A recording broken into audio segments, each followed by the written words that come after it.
Welcome to art. Today we are going to be starting a drawing project inspired by the artist Klee. When we do this project, we are going to use pencil, black crayon to outline, and then we will end up using special construction paper crayons when we color. These come in different shades and colors, so it makes it more interesting. At the very end, you will get to decide whether you want a purple and blue night sky or a red and yellow daytime sky. And we will paint that with watercolor.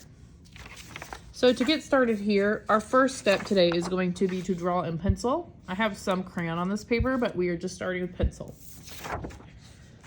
This paper is very nice thick paper so that when we paint, it doesn't fall apart. So you want to treat it nicely. To treat it nicely, we need to draw lightly. The harder you draw on your paper, the harder it is to erase later. So we want to be careful. Something you'll notice about my drawing here is that I've left some room for the sky later.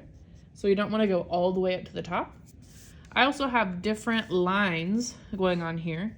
So if you remember our line song from the beginning of the year, we have a diagonal line, and then we have a curved line, and we have straight line, and then we have horizontal lines. This one's actually called vertical. Up and down is vertical, side to side is horizontal, and then diagonal reaches the corners. We have the curved line, and then we have the X. To start this, we are just going to put our pencil somewhere towards the top and draw a straight line.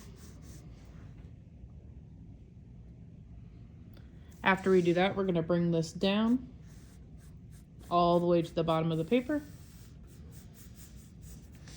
And that will be our first building. The next one, we want to either be shorter or taller than this one. So I'm going to actually draw a shorter building just by drawing a line that comes off of my last building. And then I'm going to bring this down as well.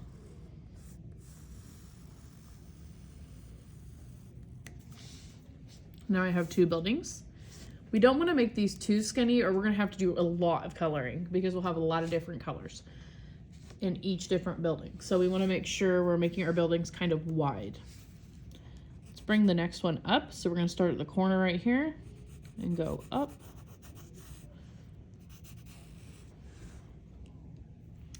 Then we'll bring it to the side.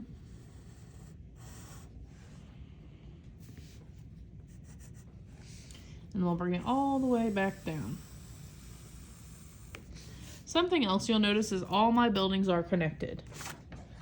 Something I see a lot on accident that kids do is they will draw their buildings with space in between. You don't want to do this because it doesn't look as much like Klee's work.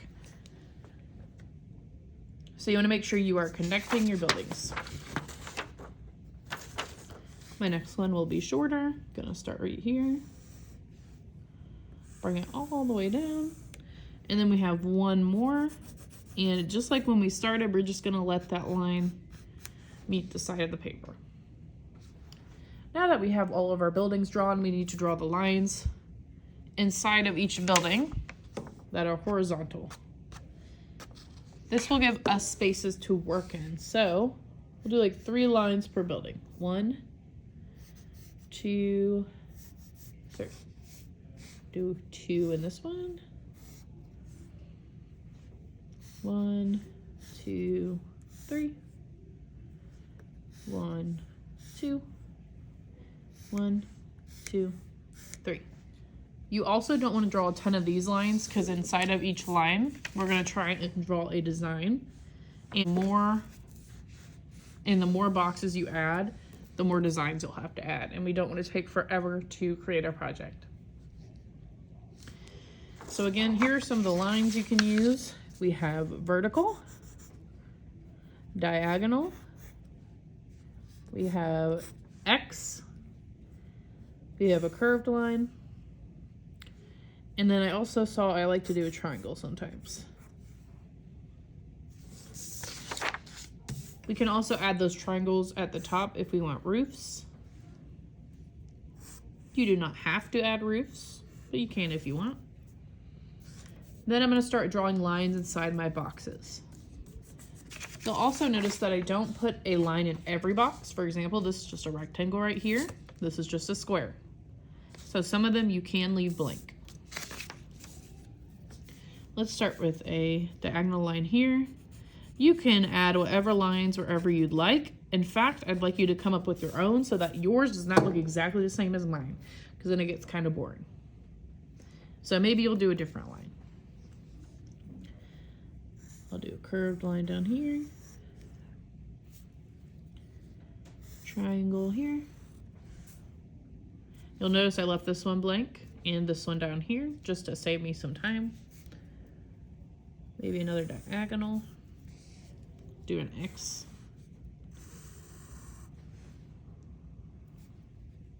Vertical line.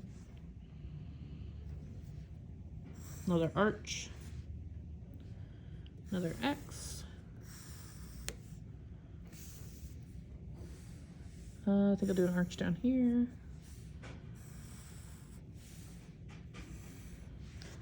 All right, once I have filled in most of my boxes with all of my pencil, I am going to outline in black crayon. You want to be careful with the black crayon because you don't want to break it, and also you want your lines to be clean. So you're wanting to go over all of your pencil marks. Something that helps with this is to turn your paper as you work so you can get a better angle to work.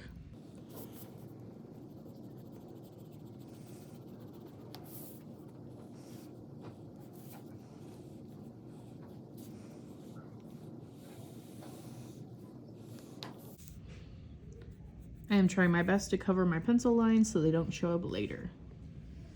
This makes our work look neater.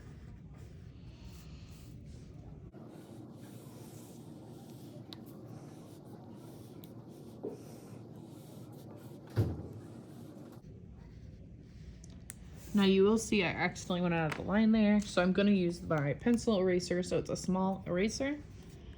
And I'm going to erase that line. What you don't want to do is erase the whole paper, because what that does is smear black crayon everywhere, kind of like this.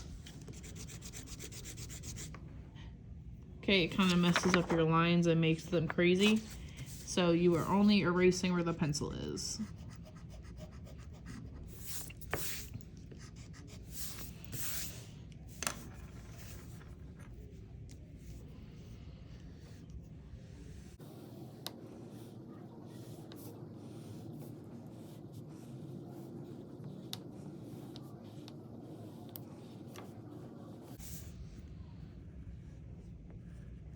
Now, before I start coloring with my construction paper crayons, I'm going to make sure that I don't have any pencil that I don't like still here. I'm going to make sure I outlined all my pencil lines in black crayon. I'm going to kind of dust this off. All right, now we can get started with construction paper crayons. And you're going to want to use a different color in each section. So you'll see I have green, purple, teal, red, orange, and the next orange is red. Then we have green, purple. So no colors are really touching each other. That way they all look different and it's colorful instead of blending in. Now you want to try your best to do this. If a couple colors touch, that's okay. Sometimes it happens, but we want to do our best to make it different in each section. A tip I want to add real quick that I didn't say before. When you're coloring, your crayon can start to get an edge on it. And if you color on this edge, it is much faster than if you're using the tip and scribbling that way. Because I can color this very quickly.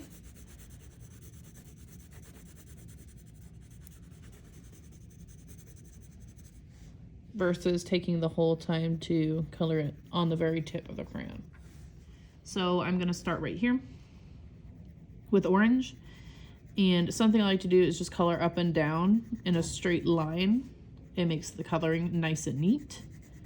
You do not want to scribble and rush because that will not look nice. That is not your best work. So you want to color in the same direction.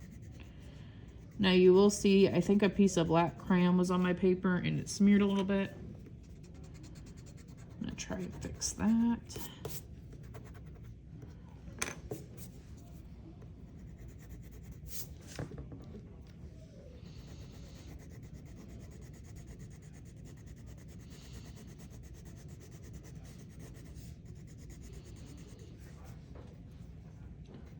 All right, now I'm going to use teal.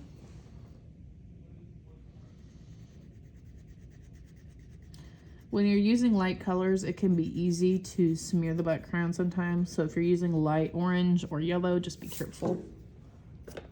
And I'm just gonna keep going until I have colored my whole paper.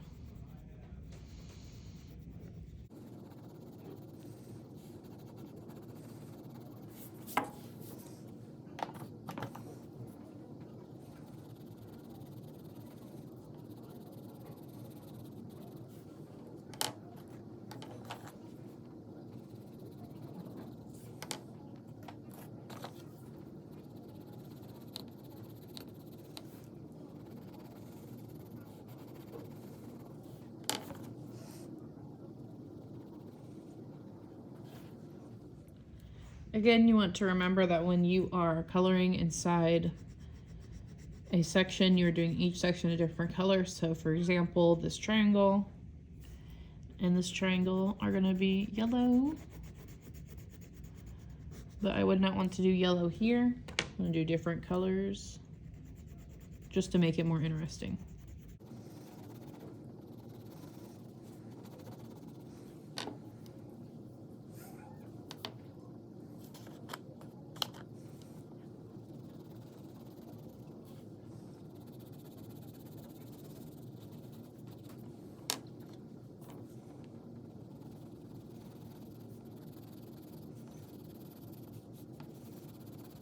All right, I just have one more space to color.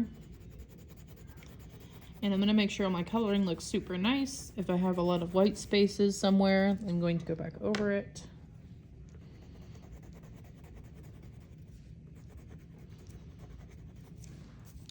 All right, everything looks super nice. So now it is time to paint our sky. When we paint the sky, we are gonna choose between a orange and yellow sky, which will make a daytime sky or a sunset. And then you can also choose blue and purple for a nighttime sky, and I will be showing you that one. I am going to be using watercolor paints for my nighttime sky. I'm going to start with this purplish pink here. We have to get it wet.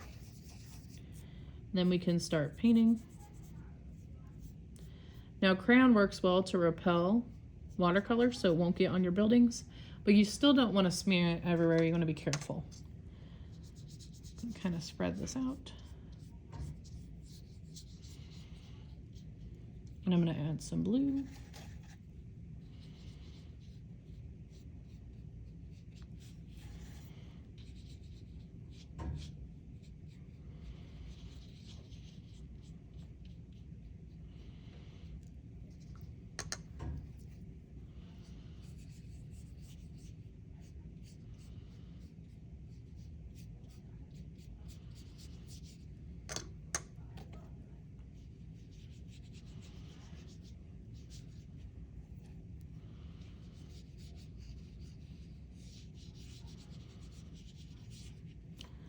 That is my nighttime sky. Once we're finished painting, our project is complete.